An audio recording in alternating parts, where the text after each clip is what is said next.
Alors, pour commencer, d'abord, je vais expliquer un peu ce qui se passe dans les équipes traditionnelles. Pour ceux qui ne connaissent pas trop l'agile, alors pour montrer certaines différences. Et on va essayer de rentrer dans certaines petites discussions. Alors, avec l'expérience que j'ai eue, j'ai découvert qu'il y a 4 axes très importants pour le succès d'un projet. Alors, 4 axes qu'on doit avoir dans l'équipe pour pouvoir bien livrer un projet. Et j'ai mappé les rôles traditionnels là-dessus. Et après, je vais montrer comment l'agile change un peu cette façon de travailler. Alors, premier axe, la confiance. Et on a un rôle dans le traditionnel qui est le chargé de projet, qui reçoit toute la confiance dans le système de gestion de produit. Alors, il reçoit la confiance, et puis après, il va distribuer la confiance, surtout quand il va faire de la planification, il va faire la séquence des activités pour pouvoir livrer le produit. Deuxième axe, c'est la connaissance business. Alors, ici en France, on a ce qu'on appelle la MOA. Okay. Sinon, on l'appelle le business analyst en anglais. Alors, son rôle, c'est d'aller récupérer tous les besoins du client, du produit, bien maîtriser les besoins, et pendant tout le déroulement du projet, il est la référence de la connaissance du produit. Troisième axe, c'est la latitude. Alors, la latitude, j'aime beaucoup ce terme.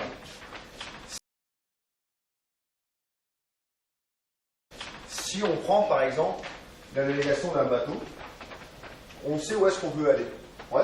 Alors, par exemple, on veut prendre un bateau qui va sortir, je sais pas, de New York et qui va s'arrêter à Bordeaux. Alors, il y a un trajet qui est le trajet tout droit, qui est plus ou moins ce qui va être planifié. Et pendant le chemin, pendant le parcours, il y aura des personnes qui vont décider des changements sur le trajet. Alors, s'il y a des tempêtes, s'il y a certains problèmes, ils vont décider de changer le chemin. En informatique, on a des personnes qui font ça aussi. Alors, on a des architectes, on a les DBA, on a les designers, on a des gens d'usability qui vont changer certaines décisions, normalement, pendant le parcours du produit.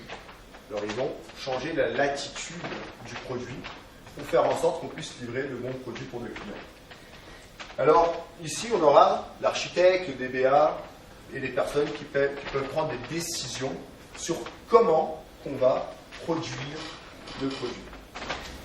Et à la fin, on a les gens qui ont les compétences techniques, les développeurs, les testeurs, les gens d'assurance qualité.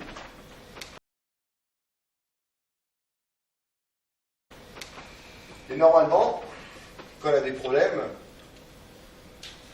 c'est leur faute, non? Ouais? C'est ce qu'on dit à la fin, non? Bon, dans le traditionnel, on a le cycle qui se fait toujours de cette façon-là.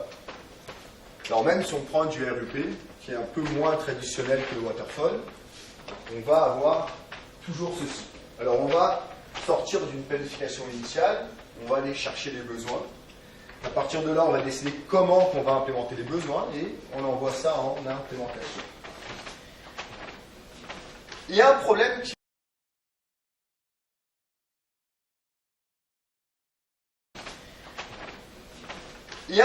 qui va se créer en relation à la motivation des personnes dans un système comme celui-là.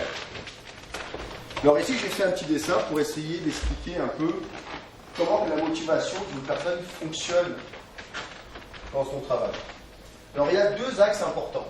Le premier, c'est la quantité de défis que la personne rencontre à exécuter certaines activités. Le deuxième axe, c'est la connaissance que la personne a pour pouvoir exécuter l'activité en question. Une personne, elle est motivée quand la proportion de défis et de connaissances est plus ou moins équilibrée. Alors, entre ces 2 axes ici, la personne elle a des grandes chances d'être motivée à exécuter son travail. Le problème du traditionnel, c'est qu'on va créer ce qu'on appelle des experts. Vous connaissez les experts? Ouais? Vous les connaissez? Ouais. Alors essayez d'imaginer, dans vos expériences de travail, un chargé de projet qui a plus ou moins 8 ans, 9 ans d'expérience en tant que chargé de projet. Normalement, ce mec-là, il a quoi? Beaucoup de connaissances, ouais, et peu de défis à exécuter son travail. Parce qu'il a exécuté pendant plusieurs années. Alors il rentre dans ce qu'on appelle, en sociologie, le pattern du spécialiste. Il y a une pathologie dans la sociologie. Qui connaît la sociologie ici? Qui aime la sociologie? Non? Ouais. Il y a quelqu'un qui a parlé de Murphy ici ce matin, juste avant la présentation, c'était toi, hein? Ouais. Alors Murphy, c'est de la sociologie. Ouais. Et il y a aussi certaines pathologies qu'on analyse. Alors le spécialiste, il a trop de connaissances pour le défi qu'on lui donne. Normalement, le spécialiste, il n'a plus de motivation à exécuter son travail. Et comme tout être humain, on cherche à se motiver. Alors, le spécialiste, il a deux façons de motiver.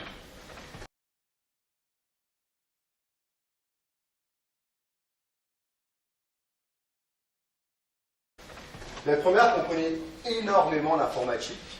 Il va aller voir son chef avec une lettre et va lui dire, voilà, je vais chercher des nouveaux défis. Ça arrive en informatique, ça? Ouais. Le taux de roulement, il est extrêmement bas en informatique, non? Ouais. C'est quoi la moyenne à Lyon? 1 an, 2 ans? Plus? Moins? Un peu plus? Qui reste plus de 2 ans dans la même boîte ici? Lève la main. Oh, c'est bien. La moitié, c'est bien ça. Plus que 3 ans. Oh, ça diminue un peu. Qui est 6 ans, 7 ans dans la même boîte ici? C'est bien. Courage. Courage. Alors, l'autre technique pour se motiver, c'est de créer ses propres défis. Alors, par exemple, ici, j'ai une sheet, un petit message qu'un développeur expert qui est dans la pathologie du spécialiste, il dit toujours à un chargé de projet. Qui est chargé de projet ici?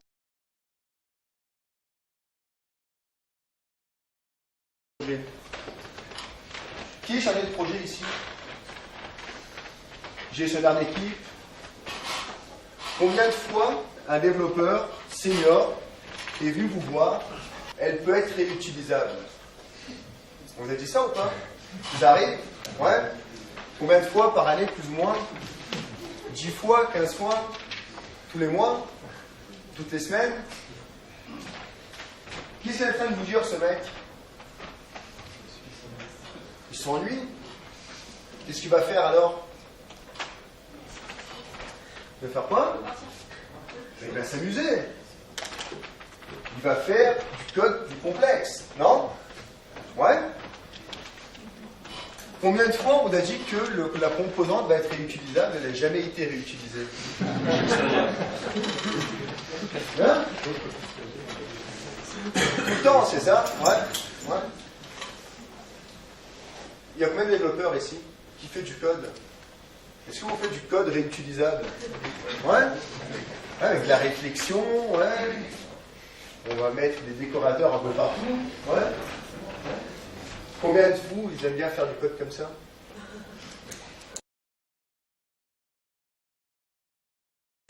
Qui connaît la réflexion? Qui connaît le pattern décorateur ici? Qui l'utilise souvent? Combien d'années d'expérience? 3. Déjà. C'est bien ça. Une équipe agile? Ouais. Le chef est là, quoi. Hein? Je m'emmerdais en tant que développeur, alors je suis devenu chef. Une autre chose. Mais quand c'est au niveau du code, ça va encore. Est-ce qu'il y a combien de personnes qui travaillent en MOA ici? 3, c'est bien. Il aurait dû y avoir plus, c'est mieux. Comment qu'un gars d'MOA fait pour se motiver? Comment tu fais, toi? Tu t'amuses pas? Ouais, mais comment tu fais? Ouais, mais on a des idées aux clients, non? Ouais, non? Mais carrément. Alors le client, il arrive avec un besoin, puis on regarde, on dit non, mais c'est toujours pareil, toujours la même chose. Et qu'est-ce qu'on fait? On propose. Ouais, mais on peut faire comme ça. Tu vois, mais on peut faire ça. Ben oui, on peut faire. Je ne vais pas le faire de toute façon, c'est les autres qui vont le faire. C'est pas grave. C'est pas grave, on peut le faire. Il n'y a aucun problème. Il y a combien d'architectes ici? Comment qu'on s'amuse, nous, les architectes? Hein? On va dans Gartner, on regarde les frameworks qui sont à la mode. On les met tous dans le produit, ouais. Ouais, bon, aujourd'hui, il y a plus de choses. À mon époque, c'était de server-side qu'on allait voir. On a essayé tout ce qui était en bêta. Il n'y a rien de marché. Et on s'en fout, on ne fait pas le code. Ouais, c'est comme ça ou non? Et ouais, l'MVC, c'est trop simple. On veut faire autre chose. Et qu'est-ce qu'elles font, les sociétés de services, pour empêcher ce problème? Comment qu'on résout le problème? On apporte plein de juniors. Ouais. Combien d'entre vous travaillent dans des grosses SS2I ici?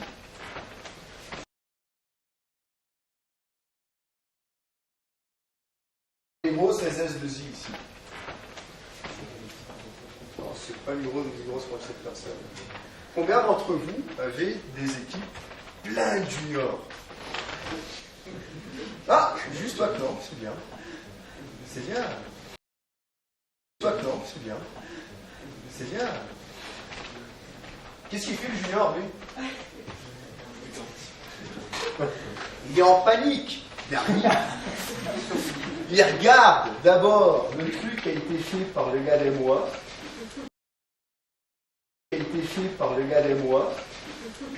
Qui sert à rien.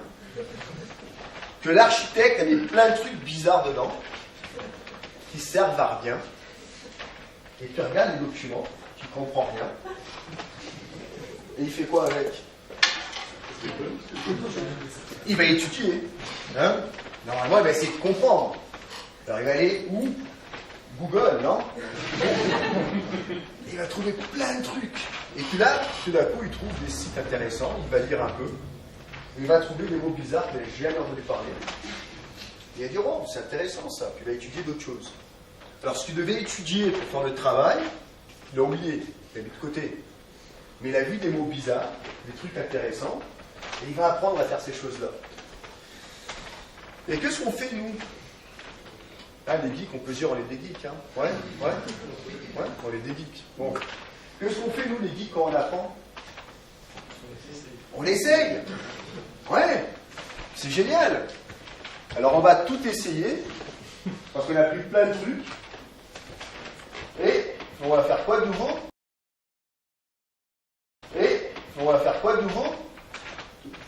Tout. Et c'est quoi qu'on a à la fin après? Un super produit, avec des super technos, que personne ne comprend, qui marche, c'est pas trop comment, ouais, c'est pas trop pourquoi. Et c'est qui les coupables de tout ça? Ah oui, les développeurs, c'est leur faute. C'est leur faute, ils ont demandé d'être mis dans les projets en tant que junior. Ils ont demandé d'avoir des super bonnes informations dans les documents qui comprennent rien. C'est leur faute, non? Ouais. Et ouais. Bon, en agile, surtout dans Scrum et Extreme Programming, on a créé un truc qui s'appelle la transparence. On a rajouté ça sur le PDCA. Vous connaissez le PDCA ou pas? Non? Ouais. Qui fait du Scrum ici? Lève la main de nouveau. Qui connaît le PDCA? Ça, c'est dangereux. Ça, c'est dangereux. Alors, un petit retour en arrière. Alors le PDCA, c'est des techniques qui ont été inventées par l'armée américaine dans les années 40. Et c'est des techniques pour faire quoi? Pour optimiser les process. Okay? Le PDCA, c'est très simple. C'est plan, do, check, act. Alors quand on fait Scrum, on a une chose qui s'appelle un sprint. Puis le sprint, c'est un PDCA. Alors tu as le planning, c'est la planification du PDCA, tu as les deux niveaux de planification. On déroule le sprint, on a des artefacts qui nous aident à faire des checks en runtime pendant le sprint. Après, on a la démo, le sprint review, on va faire le check du produit. Et la rétrospective, on fait le check du process. Et dans le prochain sprint, on essaye de faire de l'amélioration continue. Ok? Bon, alors, nous, les gens qui font du Scrum, on dit que les trois piliers de Scrum, c'est la transparence, ouais, l'inspection et l'adaptation. Alors, inspection et adaptation, c'est du PDCA, et la transparence, on l'a rajouté pour pouvoir comprendre les problèmes que les personnes créent dans le déroulement du projet. Et la transparence, on n'aime pas ça, nous, hein. Quand on met la transparence dans une équipe, on crée ce qu'on appelle le chaos. Chaos. Parce que tout le monde sait ce que tout le monde fait. Et ouais, alors si le gars des mois il promet des choses impossibles, on va le savoir. On va le savoir. On va le savoir au moment où ça a été fait. Et on peut l'arrêter. Si l'architecte il choisit des frameworks bidons juste pour pouvoir s'amuser, on va le savoir. Et on va le savoir au moment du choix. Si le développeur senior il fait du code juste pour s'amuser, on va le savoir. Et on va le savoir juste au moment où il le fait. Alors ce qui se passe, c'est que mettre la transparence dans une équipe, on finit par annuler les 4 axes qu'on a besoin pour livrer le produit. Combien d'entre vous a participé d'une implantation de Scrum? Ça faisait mal au début, hein? Ça ne livrait plus rien, hein? Bon, dans Scrum, ou dans les programming aussi, on a 2 rôles qui vont nous aider à annuler l'effet mauvais que la transparence apporte. Alors là, le Scrum Master qui va essayer de rapporter une partie de la confiance. Il va orienter l'équipe pour qu'il puisse aller chercher les compétences techniques pour livrer le produit. Et va faire en sorte de protéger l'équipe pour que l'équipe puisse décider sans se faire frapper dessus.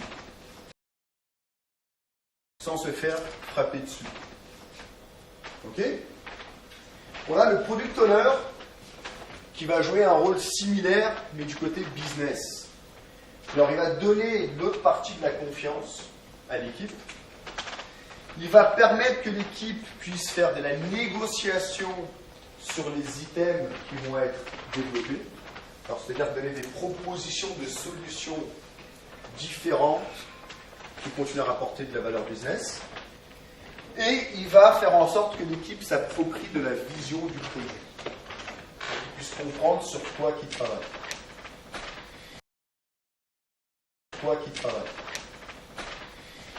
Bon, tout ça c'est joli, mais on continue avec le même problème. Au début, on avait ce qu'on appelle un groupe. Ok ? Et on apporte la transparence. Alors, ce qu'on va avoir très vite, c'est une chute dans la performance de l'équipe. Alors, la performance était normalement linéaire. Si on a un bon chargé de projet, une bonne équipe. Et on met la transparence. En mettant la transparence, on va chercher ce qu'on appelle de la maturité. Pour chercher de la maturité, il faut changer des choses. Et quand on change des choses, c'est ce qui se passe. Ça marche mal, ouais. Ouais. Changer fait toujours du mal. Alors on va avoir une grosse chute de performance au début d'une implantation de Scrum. Après un certain niveau de maturité, on va avoir une chose qu'on appelle un pseudo-équipe. Alors les personnes commencent à comprendre comment ils peuvent travailler ensemble.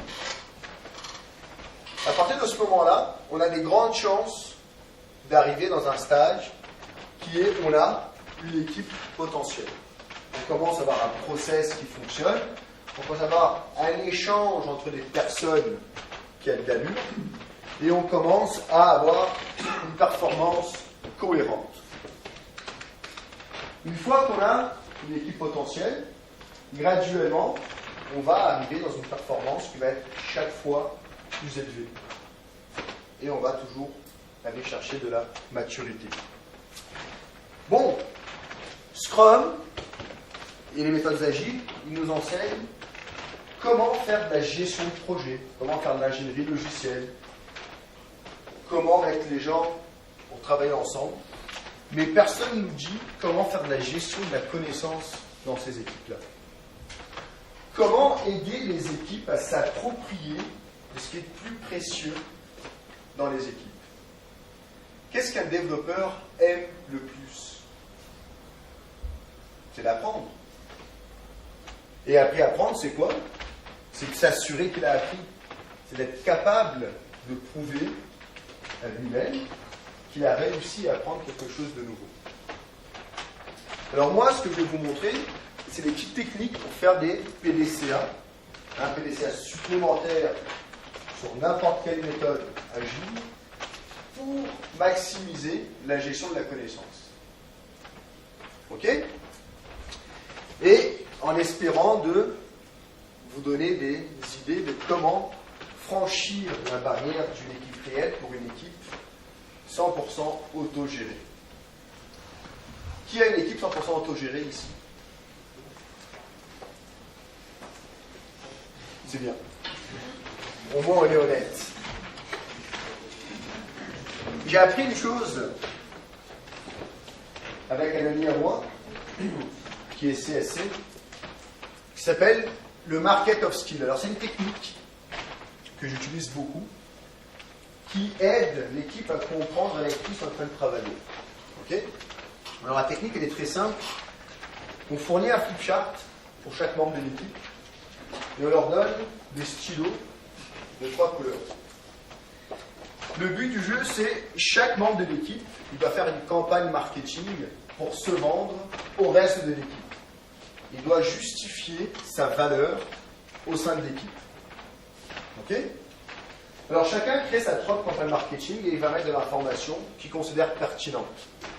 Alors dans cet exemple-là, le vert a été choisi pour démontrer les connaissances techniques, dans ce cas-là, que la personne possède actuellement, et elle doit justifier pourquoi que ces connaissances-là sont utiles pour le projet et pour les autres membres de l'équipe.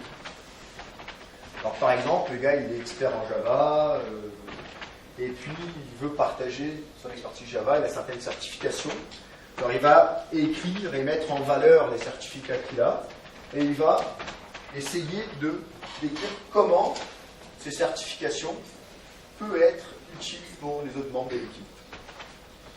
Un autre gars, par exemple, il est expert en base de données, et il veut justifier pourquoi que son expertise en base de données peut être utile aux autres membres de l'équipe.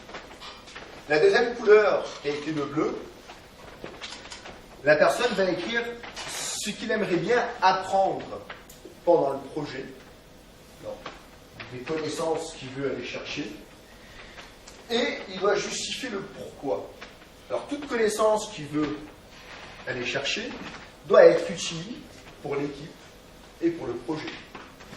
Alors, par exemple, il veut apprendre Test Driven Development, et puis il va justifier que s'il est capable d'apprendre à faire du TDD, il pourra aider l'équipe à avoir une qualité supérieure dans le développement, ou réduire peut-être le lead time de développement de chacun des items du backlog. Alors il va justifier comment que Test-Driven Development, lui, peut être utile pour l'équipe et pour le produit. Ou intégration continue, ou peu importe quoi. Alors il va mettre ces souhaits-là. Et la troisième couleur, c'est les choses qui ne sont pas importantes pour le projet, mais qu'il aimerait bien partager avec l'équipe. Okay. Et puis des choses intéressantes qui apparaissent normalement là-dedans, c'est je joue à World of Warcraft toutes les fins de semaine et je suis capable de convaincre les personnes dans le monde entier de faire une quest dans un donjon. Alors je pense que j'ai les bonnes habilités de communication et je pense que ça va être utile pendant le projet. Il y en a quelques-uns ici, hein. Qui joue à World of Warcraft ici? Que ça? On est vieux, hein? Vous jouez à quoi, vous les jeunes? Il n'y a pas de temps pour jouer, c'est ça? C'est les fins de semaine et les soirs au boulot. Eh oui. Alors, une fois que chacun a créé sa campagne marketing, il commence l'étape de vente. Alors, il va prendre son flip chart et il va présenter l'information à ses collègues. Et puis, pendant cette phase-là, leurs collègues ils peuvent annexer de l'information importante dessus.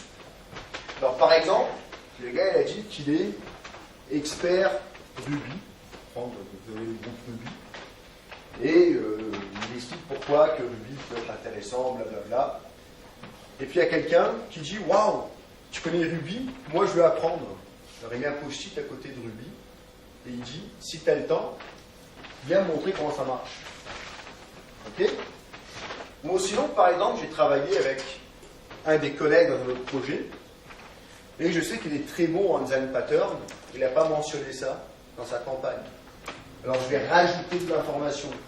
Je vais dire, hey, tu te rappelles tel projet que l'architecte avait fait une grosse connerie. Tu avais fait l'architecture, on a réussi à livrer le projet grâce à la nouvelle architecture que tu as refait. Alors moi je pense que tu as des bons talents là-dessus et je pense que ça c'est important, il faut le mentionner au reste de l'équipe. Alors il va rajouter de l'information. Quand il commence à présenter ses souhaits, alors par exemple il a dit, je veux apprendre à faire l'intégration continue. Et puis il y a quelqu'un qui sait faire l'intégration continue, et puis mettre un post-it à côté de lui, il dit, je suis d'accord avec toi, si tu apprends à faire l'intégration continue, ça va être hyper utile pour l'équipe. Alors si tu as le temps, je t'assieds à côté de moi, je te montre comment ça marche. Alors il commence à croiser de l'information entre eux. Il commence à devenir, quoi? Responsable de la connaissance que l'équipe possède. Ils vont s'approprier des styles que l'équipe a. Une fois qu'on a ça, on essaye de mapper l'état actuel de la connaissance de l'équipe. Alors ici un petit exemple qui a été fait vite fait.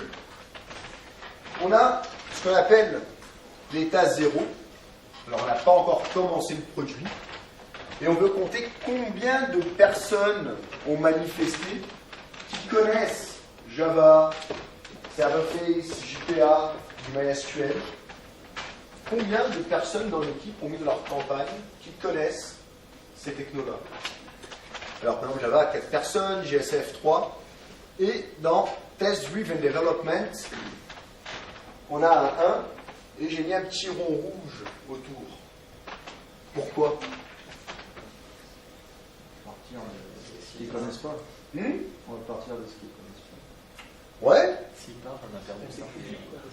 Ils vont monter. Ouais. On appelle ça le track factor. Alors ces chiffres-là, on appelle ça le track factor. Alors c'est le facteur camion. Alors comme on avait Murphy qui a été mentionné, alors ça vient aussi de la sociologie. S'il y a un gars, un chauffeur de camion, qui s'est bourré la gueule le matin, qui conduit au centre-ville de Lyon, demain, il va passer sûrement devant ta boîte à toi et il va écraser des personnes de ton équipe. Combien de personnes il a besoin d'écraser pour foutre en l'air ton projet?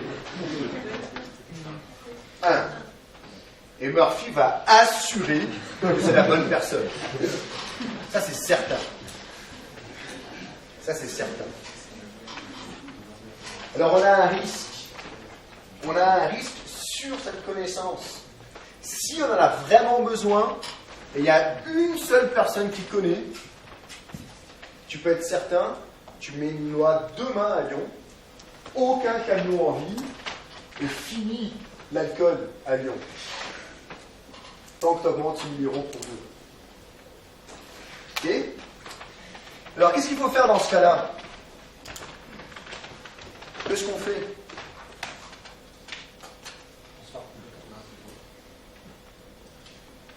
Oui, transfert de compétences, exactement.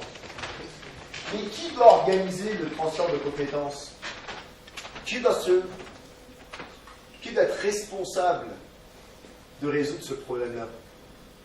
Celui qui a la compétence. Ouais. Une des personnes, c'est lui. Mais l'équipe doit s'organiser et trouver une façon de faire en sorte que TDD sorte de 1 pour un 2, ou même voire un 3. Mais là, c'est bien, parce qu'on a des personnes qui veulent apprendre TDD. Alors, on sait que pour l'instant, il y a une personne qui a dit « Je connais Test Driven Development ». Mais on a 2 personnes qui ont dit « Je veux apprendre ». C'est bien. Alors, l'équipe devrait organiser une façon de travailler pour faire en sorte que le transfert de connaissances se fasse pour y arriver au moins à 2 le plus vite possible. Alors, ce qui se passe, ce qu'on veut avoir avec le temps, c'est une chose du genre. Alors, on a commencé le produit. À la fin du sprint 1, on a certains changements. Et on a une chose bizarre, ce qui s'est passé ici, c'est que JPA, il y avait 3 personnes qui connaissaient.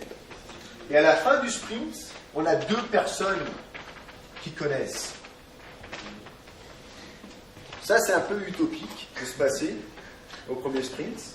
Mais quand ça arrive, on est content.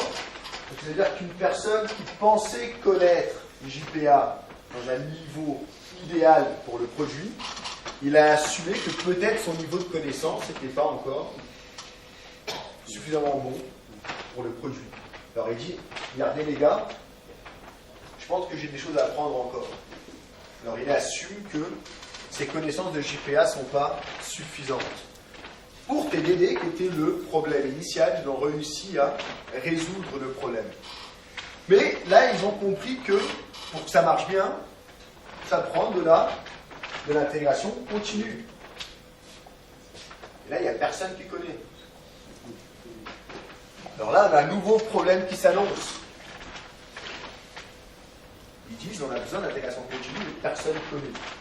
Alors l'équipe doit trouver une façon d'apporter cette connaissance dans l'équipe. Comment? Ça dépend. La formation. Peut-être isoler une personne pendant un sprint pour qu'il puisse étudier, ou un groupe d'études qui va se créer au sein de l'équipe pour aller chercher cette compétence. On ne sait pas comment. Les seules personnes qui peuvent faire la gestion de la connaissance, c'est les personnes qui vont apprendre. Ouais.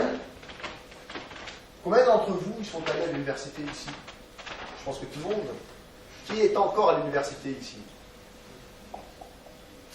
Quand ton prof il te dit apprends telle chose, si tu n'es pas motivé à apprendre, ça marche?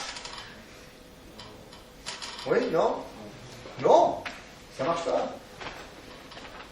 Pour pouvoir apprendre, il faut être motivé. Alors, ça ne sert à rien de forcer l'équipe à vouloir apprendre. Il faut les conscientiser. Il faut leur dire les gars, vous avez un problème ici. Par exemple, vous êtes Scrum Master de l'équipe, vous avez eu ce scénario-là, et vous prévenez l'équipe. Ce mec-là, un jour, il va être fatigué, il va partir. S'il continue à être le seul qui connaît ça, il va devenir expert là-dedans, il aura chaque fois moins de défis à faire ce qu'il est en train de faire, et un beau jour, il va frapper à ma porte, et il va dire, je pars. Et le problème, il reste. Et c'est qui va foirer après? C'est qui les coupables à la fin du projet? L'équipe. C'est l'équipe. Je vous donne un outil pour éviter le problème à la fin. Je vous montre le risque. C'est à vous de le gérer. C'est à vous de le résoudre. Une autre chose qui aide énormément, c'est de mapper ce qu'on appelle le profil T des personnes. Qui connaît le profil T des personnes ici? Waouh, 2 personnes, génial, c'est génial. Alors ce qui se passe, quand on fait du traditionnel, on a les spécialistes. Alors le spécialiste, lui, il a une profondeur sur une techno. Okay. Alors, par exemple, le gars, il est expert Java, il est expert Java. Il va faire du super code JDBC pour accéder à la base de données. Ça, quand il sait le faire encore, hein, quand il n'utilise pas du Hibernate ou des choses du genre, il ne sait même pas ce qui se passe. Hein. Qui connaît JDBC ici? C'est bien. Qui fait du Hibernate et ne connaît rien de JDBC ici? Ouais. C'est bien. C'est pour ça que j'ai arrêté de faire du code. C'est bien. Alors, qu'est-ce qui se passe? Le spécialiste, lui, il s'aveugle. Il rentre dans ses compétences, dans ses connaissances, et il va au maximum en profondeur. Il y a combien de DBA ici? C'est bien, vous avez tout tué les DBA. Ça, c'est une bonne évolution. Ça, c'est une très bonne évolution. Ça fait longtemps qu'on essaye, hein? Ça fait longtemps qu'on essaye. Mais l'agile, ça me gêne beaucoup. Bon, alors l'expert, il ferme les yeux. Ce qui est marrant, c'est qu'au début, quand on sort de l'université, on a travaillé, on est tous des généralistes. Ouais, on connaît tous un peu tout, mais on ne sait rien faire. C'est normal, c'est comme ça qu'on commence. Puis pendant le travail, on va dire, ah, j'aime ça. On va commencer à essayer de s'approfondir sur quelque chose. Alors le profil T, c'est avant que la personne devienne spécialiste, on va faire quoi? On va lui dire, ok, tu choisis ta spécialisation, mais en parallèle, tu vas aussi élargir tes connaissances. Tu vas aller chercher de la connaissance autour de ton expertise. Alors par exemple, un gars qui connaît Java, normalement aujourd'hui, le marché, il a déjà certains profils T. Il connaît normalement JSF. Qui connaît JSF ici? Qui connaît Struts? JSF plus ou moins mal fait, mais bon. Qui connaît iStasis ici? Ça fait mal, hein? Ça fait mal. Ça marche presque jamais. Ouais. Le seul projet que j'ai livré un jour en retard, c'était à cause du maudit iStasis. Ça a été la plus grande honte de ma vie. Bon, alors, fur et à mesure, il va, par exemple, le C, ça serait son Java, fur et à mesure, il s'approche du HTML. Peut-être il connaît un peu de jQuery, il connaît un peu de JavaScript, mais il va connaître un peu de ce qui se passe dans les écrans. Et, de l'autre côté, il va s'approcher de la base de données. Alors, il va avoir certaines connaissances, et peut-être il sait faire certains modèles de données simples. C'est sûr, si on lui donne un modèle complexe avec plusieurs index à mettre dans le modèle, il ne le fait pas. Hein? Si on lui dit de faire un écran tableless pour pouvoir maximiser les hits dans Google, il connaît le concept. Ce n'est pas la bonne personne, mais il connaît le concept. Okay? Alors il pourra avoir des discussions avec certaines personnes qui font des écrans. Normalement, les profils T des personnes, ils peuvent s'associer. Alors, tu as un gars qui connaît bien les bases de données, un gars qui connaît bien le Java, un gars qui connaît bien le front-end. Si on a bien mappé les profils T, ces gars-là, ils peuvent parler ensemble sur un certain niveau. Et ils peuvent s'échanger certaines choses. Une fois, si on connaît bien les profils T des personnes, et on sait utiliser Scrum d'une façon cohérente, on peut maximiser l'utilisation de certains outils de Scrum. Comme par exemple le burn down de sprint. Ok? Très moche, très mal dessiné, mais au moins je peux expliquer ce que je veux. Alors le burn down de sprint, si on regarde, il nous montre l'état de santé du sprint à chaque jour. Peu importe dans quelle unité le sprint a été estimé en heures, en points, en kilos, peu importe, faites comme vous voulez, mais ça a été estimé d'une façon ou d'une autre. On arrive à savoir combien de points d'unité à chaque jour il nous reste pour livrer le sprint. Ce qui va se passer, c'est que des fois, on va être à l'intérieur de la zone de confort. Alors, c'est-à-dire, si on continue dans ce rythme-là, on va livrer avant. On va terminer le sprint plus tôt. Et des fois, on va être dans la zone de risque du sprint. C'est-à-dire, si on continue dans ce rythme-là, on va échouer le sprint. Et normalement, les décisions qu'on fait, c'est quoi? C'est de toujours aller plus vite. Non? Ouais? Qui veut toujours aller plus vite ici? Lève la main. Il n'y a que vous qui êtes honnête. De ce côté-là, vous mentez, c'est ça? Hein? On veut toujours livrer plus tôt. Le problème est que pour livrer plus tôt, il faut faire quoi?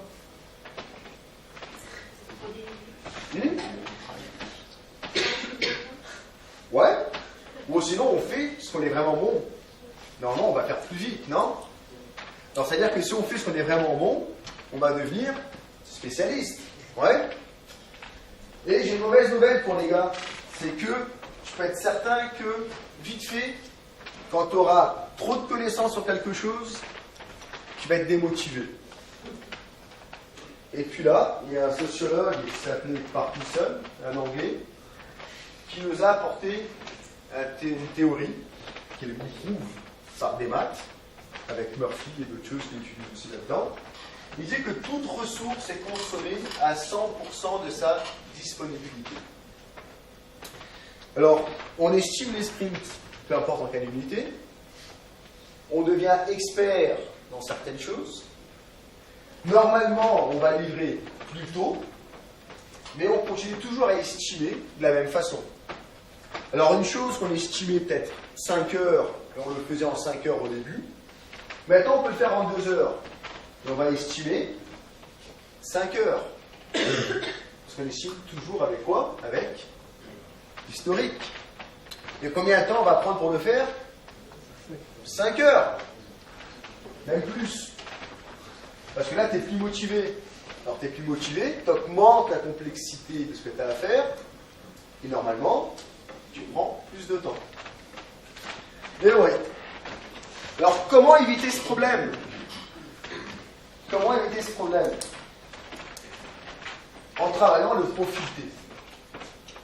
Comment ça? Alors, par exemple, si on est ici, on voit qu'on va trop vite. Qu'est-ce qu'il faudrait faire? Je suis expert Java, on va trop vite. Mais je suis plus ou moins pourri en base de données, plus ou moins pourri en écran. Je fais du travail qui va être consommé par les écrans, je fais du travail qui va impacter les bases de données. Alors si je commence à voir un peu comment ça marche les bases de données, peut-être ce que je vais faire en Java va être moins pourri pour le gars de base de données. Alors je vais arriver à mon collègue qui est expert de base de données, je vais lui dire, hey, est-ce que tu as des petites choses faciles en base de données pour que je fasse? Oui. Ah mais passe-les-moi. Passe-moi les choses que tu n'es pas motivé à faire. Moi je les fais. Et en échange, je te donne des petites choses du côté Java, surtout de la couche qui va accéder à la base de données, que moi je ne suis pas motivé à faire, et que toi peut-être tu vas apprendre comment ça marche. Et on pourra après discuter un peu mieux des JDBC les deux ensemble. Ouais. Je suis certain que vous tous, quand vous avez appris un langage de développement, vous avez fait des petits modèles de base de données. Ouais? Ouais? C'est la même chose. Mais pour un produit. Le gars de Java, par exemple, il peut arriver au gars de l'écran et dire, hey, on fait du jQuery, est-ce que je peux en faire des petits simples dans l'écran que toi, tu n'es pas motivé à faire, que moi, je vais être motivé? Et en échange, je vais voir c'est quoi ton travail pour accéder mon code, et peut-être le code que je vais faire plus tard va être plus facile d'être accédé par toi. Ouais? Alors, idéalement, quand l'équipe voit qu'ils sont en avance, ils doivent commencer à faire quoi? Rentrer en mode apprentissage. Alors, ils doivent prendre le profil T qu'ils ont. Alors là, je vais reculer et élargir des deux côtés. Alors, élargir leurs connaissances. Aller chercher des nouvelles connaissances qu'ils n'ont pas encore. Alors, je reviens beaucoup en arrière pour expliquer que ce qu'on est en train d'essayer de les faire faire. Alors, qu'est-ce qu'on veut? Je vais profiter de ça. On veut que les personnes y trouvent des choses à faire qui sont entre les deux lignes. Au fur et à mesure qu'on avance dans le projet, ils vont chercher de la connaissance. Alors, au fur et à mesure qu'ils avancent dans le projet, ils ont besoin d'avoir plus de défis. Alors, c'est-à-dire quelqu'un qui est expert en écran, au fur et à mesure que le projet avance, il aura moins de choses en écran qui vont lui apporter le défi qu'il a besoin. Si la connaissance va grandir, alors il a besoin d'avoir plus de défis. Pour qu'il puisse se maintenir motivé pendant tout le projet, il doit élargir les connaissances pour aller chercher des choses plus simples, avec moins de challenge, dans d'autres parties du produit, qui puissent faire en sorte qu'il soit motivé à les faire. Ok? Alors il faut commencer à faire en sorte que l'équipe aille chercher une maturité pour avoir de la conscience de savoir quand ils doivent commencer à faire des transferts de connaissances avec leurs collègues pour qu'ils puissent toujours aller chercher plus de profondeur dans leur expertise et augmenter la quantité de personnes qui peuvent faire des choses plus simples dans leur expertise. Vous comprenez? Il y a quelqu'un qui est perdu à ce moment-là ou pas? J'ai fait des allers-retours dans les slides. Vous êtes sûr? Moi, je suis perdu. Hein. Moi, je ne sais plus où je suis. Bon, on continue. Et on est presque fini. Un autre outil. Vous connaissez ça, vous ou pas? Ça s'appelle comment, ça? Qui a dit Kanban ici? Qui a dit Scramban? Alors moi je viens de Lean, ok? Et le Kanban et le testboard c'est très différent, ok? Le Kanban il descend jamais dans le niveau que le testboard lui il travaille, jamais. Il s'arrête toujours à un niveau plus élevé. On peut faire du Kanban pour le travail de product owner, mais à ce niveau-là c'est difficile, c'est très difficile. Alors ça on appelle ça le testboard. Alors le testboard c'est un outil de communication. Alors l'équipe utilise ça pour communiquer entre eux. Qu'est-ce qu'on veut communiquer dans le testboard? On veut savoir d'abord toutes les tâches qui sont disponibles dans le sprint. Alors l'équipe dit à l'équipe les tâches, il n'y a personne qui travaille dessus. On veut savoir toutes les tâches qui sont terminées dans le sprint et toutes les tâches qui sont en exécution dans le sprint. Okay. Ça, c'est les choses de base que le testboard doit apporter. Une autre chose qu'on veut, c'est quoi? C'est apporter une sensation de responsabilité. Quand quelqu'un il déplace une tâche vers le milieu, il est en train de dire à tous ses collègues qui devient, lui, responsable de livrer cette tâche. Ok? S'il a n'importe quel problème sur la tâche, il est responsable de demander de l'aide pour le reste de l'équipe. Ok? Une autre chose qu'on fait beaucoup, c'est que idéalement, les tâches, on va les estimer en heures. En heures idéales. C'est un concept peut-être un peu complexe pour dire en quelques minutes. Mais l'heure idéale veut dire que l'heure qui est sur la tâche n'est pas la quantité d'heures qu'on a besoin de livrer nous personnellement.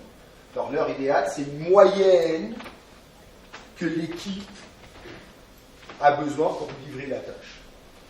Alors imaginez qu'il y a une tâche à gauche, une tâche par exemple de modèle de données. Alors il faut faire des changements dans un modèle qui a été estimé 8 heures. Si moi je suis un gars de Java qui connaît très peu des bases de données, et je prends la tâche, parce que je vois qu'on est en avance, donc je vais aller chercher de la connaissance en modèle de données, et je la mets au milieu. La première chose que je fais, c'est réestimer la tâche pour moi. Tant que moi, je suis responsable de la livrer, combien de temps j'ai besoin pour livrer cette tâche-là? Normalement, si je suis junior en base de données et je prends la tâche, je vais augmenter la quantité d'heures qui a été estimée initialement. Alors, je suis en train de me compromettre avec l'équipe que peut-être en 16 heures, au lieu de 8, en 16 heures, je vais livrer la tâche. Ok? C'est frustrant, hein? Vous faites ça, vous, ou pas? Prendre une tâche et la réestimer avec une quantité supérieure d'heures qu'il y avait sur la tâche avant? Ouais? Génial. Génial. Parce qu'on a une impression de perte quand on fait ça, ouais? On a l'impression de livrer plus lentement. Mais en fait, quand je fais ça, je suis en train de faire quoi? Je suis en train d'aller chercher de la connaissance. Peut-être la prochaine tâche de 8 heures de modèle de données que je vais prendre, je ne mettrai pas 16, je vais mettre 14. Peut-être la prochaine, je vais mettre 12. Je suis en train d'aller chercher de la connaissance. Et peut-être un beau jour, tout ce qui est simple en base de données, je peux le faire. Et le gars qui est expert en base de données, il prendra que les parties critiques. En échange, j'aimerais bien qu'il fasse la même chose sur mes connaissances à moi. Comme ça, tout ce qui va être simple dans mes connaissances à moi, il pourra le faire à ma place. Il pourra le faire, pourquoi? Parce qu'il va être motivé. Alors, vous voyez que dans mon testboard, il y a des punaises en couleur. Ouais? Alors, les couleurs sur les tâches, c'est les personnes.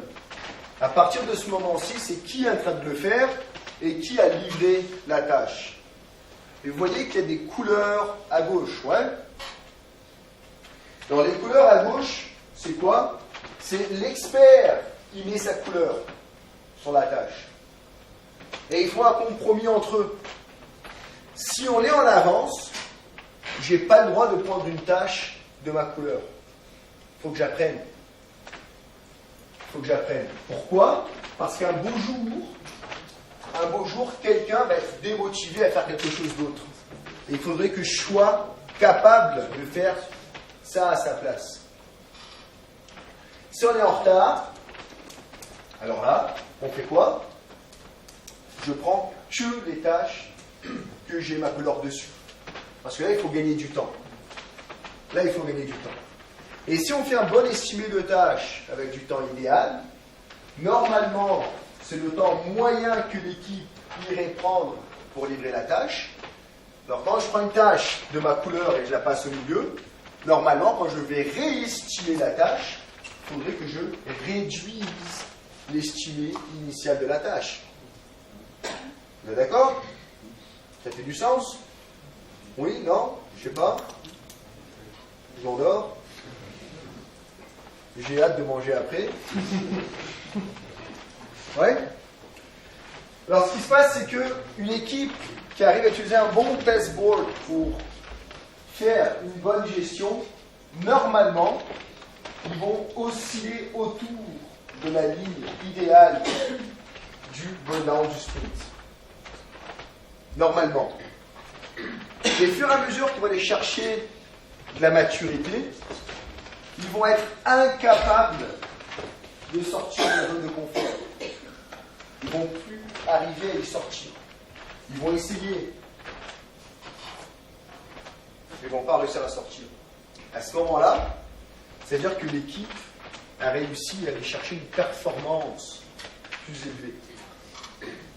Et quand ça arrive, là on est content. Là on a une vraie vélocité plus élevée de l'équipe. Vous connaissez la vélocité, ouais? Oui, c'est la capacité de livrer à la fin de chaque sprint. Oui. Et une vraie vélocité plus élevée. Combien d'entre vous a déjà eu une équipe que pendant 3 sprints on voyait une croissance dans la vélocité, puis tout d'un coup, ouf, ça chute. Combien? Que 3 personnes? Combien utilisent du Scrum ici? Combien ont eu des chutes de vélocité à partir du 3e sprint? Qui a déjà fait au moins 3 sprints? Ouais? Ça fait combien de temps qu'ils font du Scrum, ton équipe? Au fond, ça fait combien de temps qu'ils font du Scrum?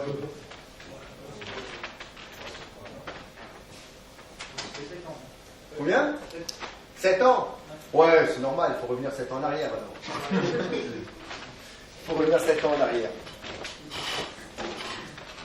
Et puis ce qu'on recherche après, c'est de trouver une équipe qui a une proportion équilibrée, une équipe tout ensemble de confiance, de vision du produit, de l'attitude et de connaissances techniques. Mais l'équipe tout ensemble. Et on ne veut pas arriver au maximum dans aucun des 4 axes. Pourquoi? Exactement. Là, tout le monde est bon en tout. Il n'y a plus d'échange à faire. Puis là, on est encore pire qu'on était avant avec le waterfall. Combien d'entre vous a utilisé de l'excuse programming d'ici? Ça fait mal après 1 an ou 2. Hein. Il n'y a plus de défis pour les gars. Ils sont trop bons. Ils partent comme toi. Ils font leur business. Ouais, Express Programming, quand on arrive à bien l'implanter, normalement, après 1 ou 2 ans, c'est difficile d'apporter du défi pour ces gars-là. Très difficile. Alors, ouais, ils partent, ils deviennent consultants, ou on change d'équipe. Plus simple. Des questions?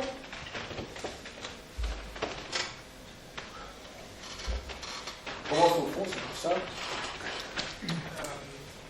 Tu disais que le Kanban ne pouvait pas descendre au niveau du classement. Oui, le Kanban, en fait, si on prend le Kanban, alors le Kanban, il vient du livre, le Kanban, lui, tout ce qui navigue dans un Kanban doit apporter de la valeur à la fin. Et une tâche n'apporte pas de la valeur toute seule. Alors le Kanban, on peut voir, par exemple, les items de backlog naviguer dans un Kanban, parce qu'on est en train de... Bon, alors le Kanban, ça vient du Lean. Hein. Le Lean, la première chose qu'on fait, c'est de mapper le value flow du process. On va identifier chaque étape du process, on va essayer de mettre une taille maximum d'exécution par process, et le but c'est de réduire le lead time au maximum. Ça sert à ça. Et quand on parle de ticket, et le ticket, il doit avoir de la valeur pour le client. Alors tout ce qui navigue dans un Kanban, à la fin, tout ce qui passe d'une colonne à l'autre doit apporter de la valeur. Mettre un index sur une base de données, ça apporte 0 de valeur. Mettre un bouton sur un écran, ça apporte 0 de valeur. Ce qui apporte de la valeur, c'est tout ça ensemble. Alors si on prend les vrais concepts du Kanban, ça apporte pas de la valeur, tu ne vas pas le mettre dans un Kanban. Sinon, tu n'arrives plus à mapper ton flow de valeur, tu n'arrives pas à réduire ton lead time. Alors, personne te répond que du coup, en tant que développeur, tu me dis que mon ticket, la tâche, on est en train de me dire que je ne produis pas de valeur. Non, tu n'arrives pas à comprover la valeur quand tu fais une tâche isolée.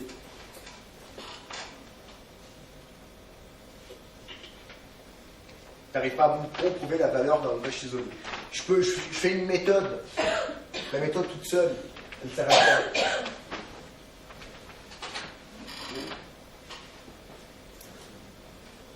Elle sert à quoi la méthode toute seule? Je la porte à la fin, elle est prête. Ça sert à quoi? Comment tout ce qui arrive à la fin, à la droite, tout ce qui arrive à la droite doit démontrer de la valeur. Et on parle dans un process de production. Alors c'est quelque chose qui est consommable pour le client final. Quand tu apportes le Kanban dans un niveau de tâche détaillé, tu perds cette partie-là. Alors toute l'analyse du process et la réduction du gaspillage, de l'implantation du chaining et tout ça, tu n'arrives plus à mapper tout ça. Et c'est très dangereux. Tu peux arriver des fois dans des implantations de Kanban à bas niveau où les personnes ils perdent totalement la vision de ce qu'ils font.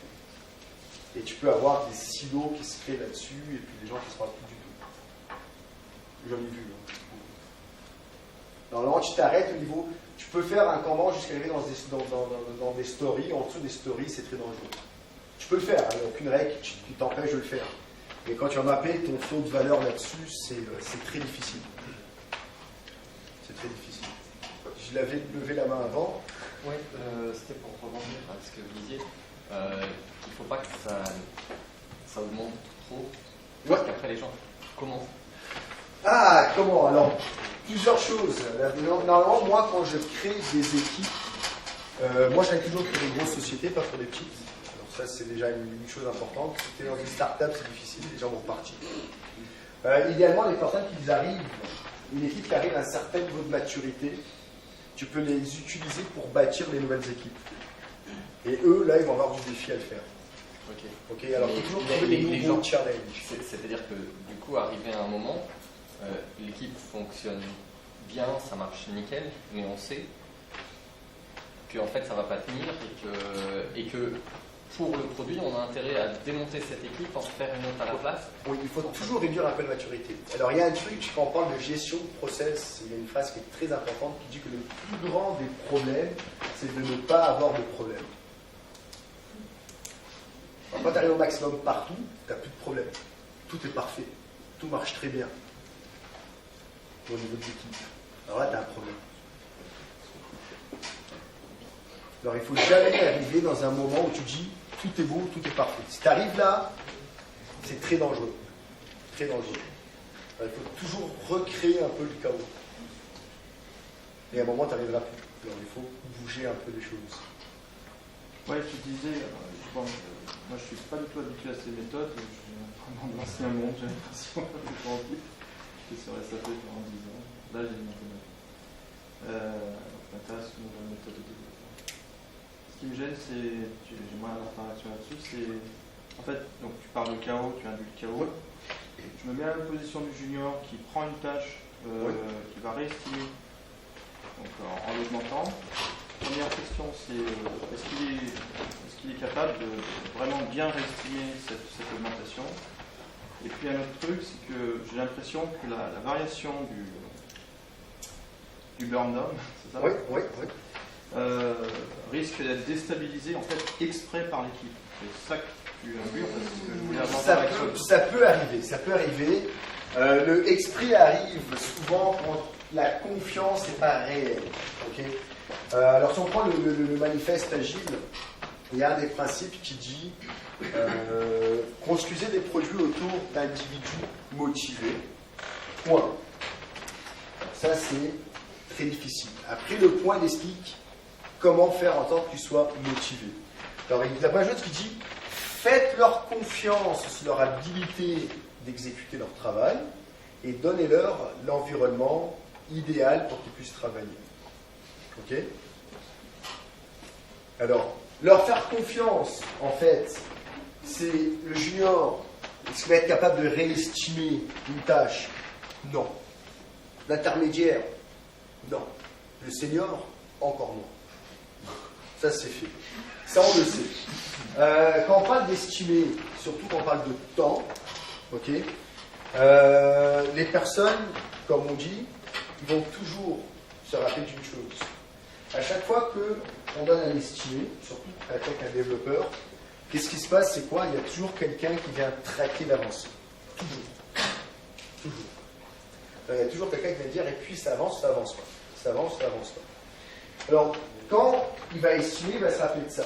Il va dire, oups, il y a quelqu'un qui va dire, vérifie, ça avance pas. Alors, première chose, il va demander plus de temps. Okay. Et peu importe combien de temps il va demander, il va toujours rater. Toujours. Et là, après, tu as un gros livre de sociologie de cette grosse grandeur qui t'explique pourquoi, qui s'appelle qu'on a dit. On va toujours livrer en plus de temps qu'on a dit. Quand on parle du burn down, nous, on s'en fout combien de temps la personne passe à exécuter une tâche. On s'en fout. On s'en fout combien de temps. Nous, ce qu'on veut savoir, c'est combien de temps qu'ils restent dans leur estimé à eux pour tout livrer. Alors, j'ai une tâche qui était à 8 heures. Je vais passer à 16. Je peux passer toute ma journée dessus. Et le lendemain matin, elle est à 14. Je vais passer toute ma journée dessus. Ce qui va se passer, c'est que le burn-down, il va descendre très peu. Alors là, l'équipe va voir le burn-down et va dire, hey, l'équipe est en retard. Alors, qu'est-ce que l'équipe peut faire pour renverser ce problème-là? Plusieurs stratégies. Alors, on a une réunion qui s'appelle le Daily Stand-Up, où les gens ils vont parler entre eux.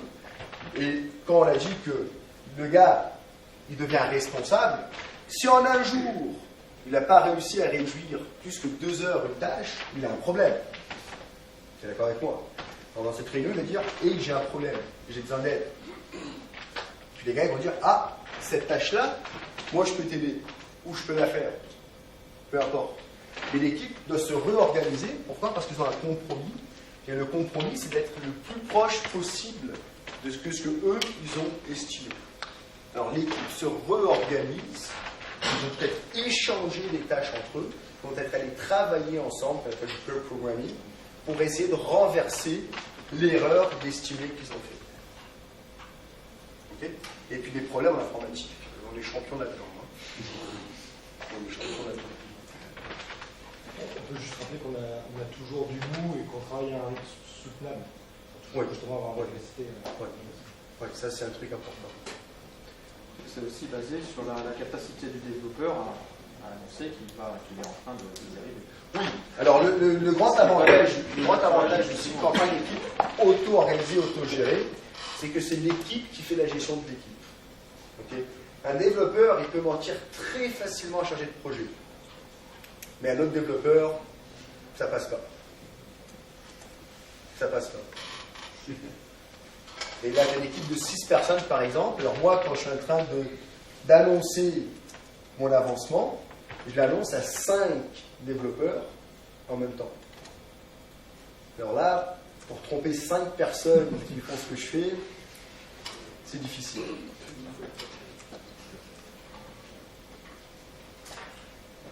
Il y avait une autre. Oui. Tu as présenté en termes de techno, est-ce que c'est applicable de la même manière en termes de business? C'est-à-dire que si c'est des gens qui ont un profil très similaire, c'est une équipe qui fait beaucoup de Java, il n'y a pas vraiment de front, pas vraiment de DBA dans l'équipe, c'est ailleurs, par exemple.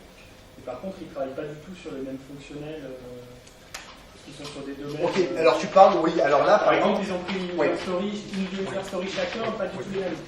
Alors là, ce que tu vas faire, c'est qu'ici en haut, alors c'est une équipe qui est expert Java, ça arrive. Alors des fois, tu as une équipe expert Java qui travaille sur plusieurs produits, mais ils travaillent plus ou moins ensemble avec des modules différents, des parties différentes du produit. Mais le gars, il a une vision du produit, chacun connaît une partie du produit en termes business. Alors ce que tu vas mapper en haut, c'est la partie business. Et voilà. Et puis là, ça s'adapte. C'est pas la même chose parce que moi, je suis développeur. Les développeurs, souvent, ils vont chercher la connaissance technique. Là, ils vont chercher la connaissance business. Alors, c'est un peu différent. Ou des fois, tu mappes même les deux profils T en parallèle et tu essaies de voir comment ça marche. Mais ça peut s'appliquer, oui, sans problème. D'autres questions? À quel moment de la maturité de l'équipe tu viens avec cette méthode? Dès le premier jour. Dès le premier jour. Tu as déjà suffisamment de problèmes des changements de culture et en plus tu arrives avec ça. Dès le premier jour. Parce que là, ce qui se passe, c'est que je leur donne une chose que personne ne leur a jamais donnée.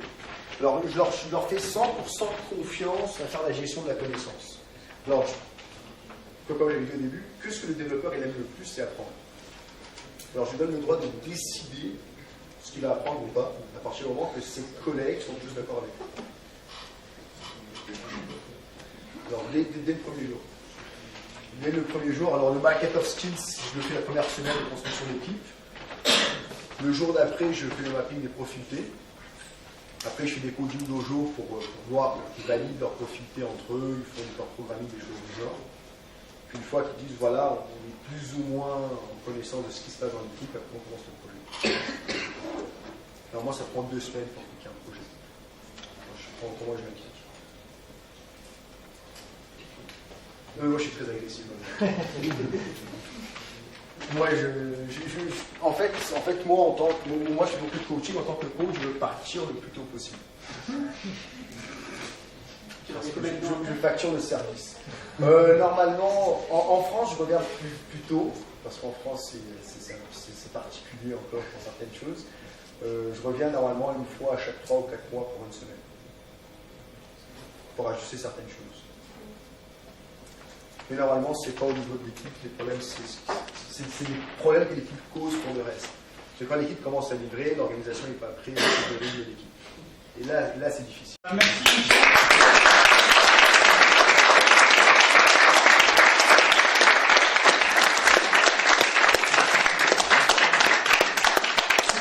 Désolé d'interrompre la question. Non, mais voilà, ce qu'on vous propose maintenant, c'est de continuer. On peut discuter largement. Il y a un petit buffet qui nous attend juste à côté.